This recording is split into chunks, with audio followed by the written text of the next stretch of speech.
मित्रों, इस मृत्यु लोक अर्थात इस संसार में जिसने भी जन्म लिया है उसकी मृत्यु निश्चित है, चाहे वो इंसान हो या कोई देवता।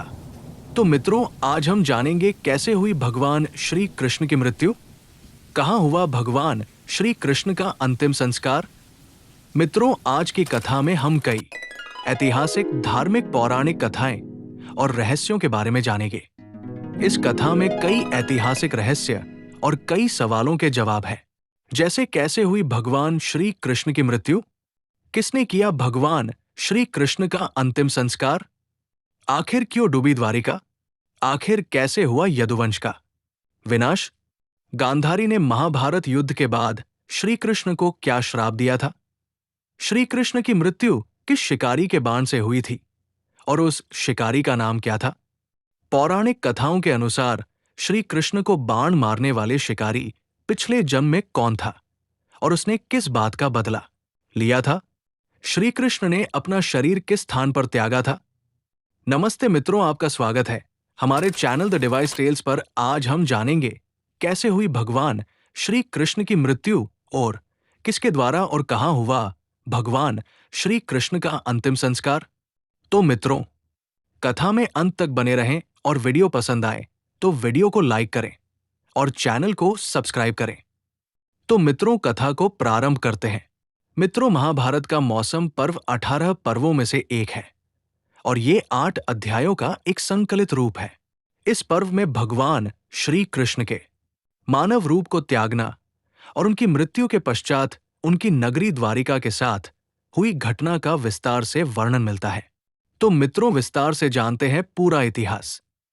महाभारत का युद्ध खत्म हो चुका था, कुरुक्षेत्र में कुछ बचा था तो केवल राख और वीरों का त्याग। जब गांधारी अपने 100 पुत्रों के मृत्यु के पश्चात वो अपने पुत्रों के जलते शव के पास पहुंची तो उनका क्रोध और उनकी पीड़ा अवर्णीय थी। कुछ समय पश्चात वहां उनसे मिलने श्री कृष्ण पहुंचे। उन्हें अपने सामने देख देवी गांधारी का क्रोध और भी बढ़ गया और वो विलाप करते हुए बोली कि इस महायुद्ध, इस महाविनाश का कारण आप ही हैं। वासुदेव, अगर आप चाहते तो ये महाविनाश रोक सकते थे। वासुदेव, आपकी एक मुस्कान इस महायुद्ध को टाल सकती थी। मेरे 100 पुत्रों के मृत्यु के दोषी आप ही हो, लेकिन आपने धर्म की स्थापना के लिए अधर्म का विनाश होने दिया, चाहे इसका मूल्य किसी मां को अपनी ममता से चुकाना पड़े। आप चाहते तो ये युद्ध रुक सकता था, पर आपने ये महाविनाश होने दिया। वासुदेव, मैं आपको श्राप देती हूं कि आज से 36 साल के बाद वैसे ही जैसे मेरा वंश समाप्त हुआ है, यदुवंश भी समाप्त होगा और आप भी अपनी मृत्यु को अकेले अपनों से बिछड़ के एक तीर की पीड़ा में अनुभव करेंगे और साथ ही वासुदेव, आपकी भव्य द्वारिका नगरी भी डूब जाएगी। भगवान कृष्ण तो सर्वज्ञाता है, वो जानते थे कि गांधारी भगवान शिव की परम भक्त थी और उनके द्वारा बोली गई ये बातें अवश्य सच होगी और ये विधि का विधान भी है। और गांधारी द्वारा दिए हुए श्राप को स्वीकार करके वो बिना कुछ कहे वहां से चले गए।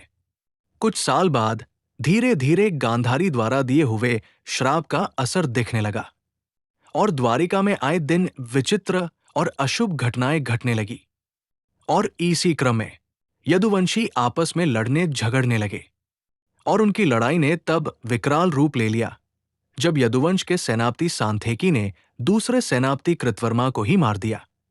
इसके पश्चात तो यदुवंशी 2 खेमों में बंट गए और एक महासंग्राम हुआ, जिसके परिणाम स्वरूप पूरा यदुवंश आपस में लड़ झगड़ के समाप्त हो गया। और फिर द्वारिका डूबने के पश्चात श्री कृष्ण अब अकेले पड़ गए थे, क्योंकि ना तो उनका वंश बचा, ना द्वारिका, ना तो उनके पास अपने मित्र सुदामा, ना रूखमणि, ना अर्जुन, ना उनका सुदर्शन चक्र, ना बलराम, ना उनके माता पिता, ना गोपियां और तो और ना ही उन का प्रेम राधा। अब श्री कृष्ण का मन थिर हो गया।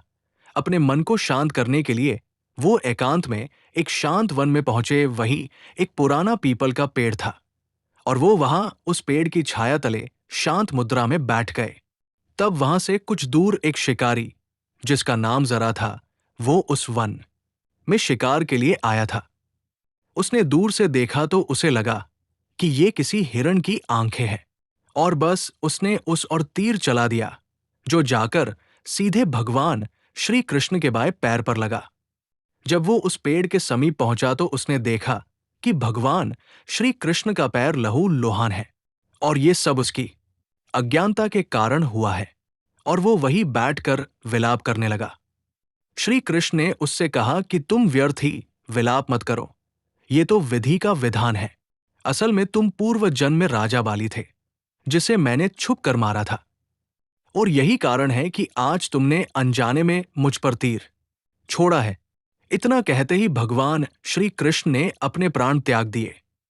मृत्यु का समाचार सुनते ही सभी पांडव वहां आ पहुंचे। ये जगह द्वारिकापुरी में स्थापित सोमनाथ कस्बे के पास हिरण सरस्वती कपिला नदी के संगम के पास स्थित थी, और यही त्रिवेणी घाट पर भगवान श्री कृष्ण का अंतिम संस्कार पूरे विधि विधान के साथ हुआ था। और उनके अंतिम संस्कार में सभी पांडव उपस्थित थे, और उन्हें मुख्य अग्नि देने का कार्य उनके सखा अर्जुन ने किया था। परंतु मित्रों, क्या आप जानते हैं कि उनके अंतिम संस्कार में उनके शरीर का एक अंग नहीं जल पाया था, वो था उनका हृदय। तो मित्रों, इससे भी जुड़ा एक रहस्य और एक पौराणिक कथा है, जो हम आपके लिए अगली वीडियो में लेकर उपस्थित होंगे। खैर, जिस जगह द्वारकाधीश ने अपने प्राण त्यागे थे, वहां एक पीपल का पेड़ और सरोवर है, जिसे अब भालक तीर्थ के नाम से जाना जाता है। इस मंदिर में भगवान श्री कृष्ण की मूर्ति के अलावा जला राक्षस की भी मूर्ति है। और मित्रों, जिस जगह द्वारकाधीश का अंतिम संस्कार किया गया था, उसे गोलोकनाथ के नाम से जाना जाता है, और ये आज के समय में गुजरात के गिर सोमनाथ जिले के पश्चिमी छोर पर स्थित है। तो मित्रों, समय मिलने पर आप भी इस तीर्थ स्थान पर अवश्य जाएं। हम उम्मीद करते हैं कि आपको हमारी आज की कथा अवश्य पसंद आई होगी।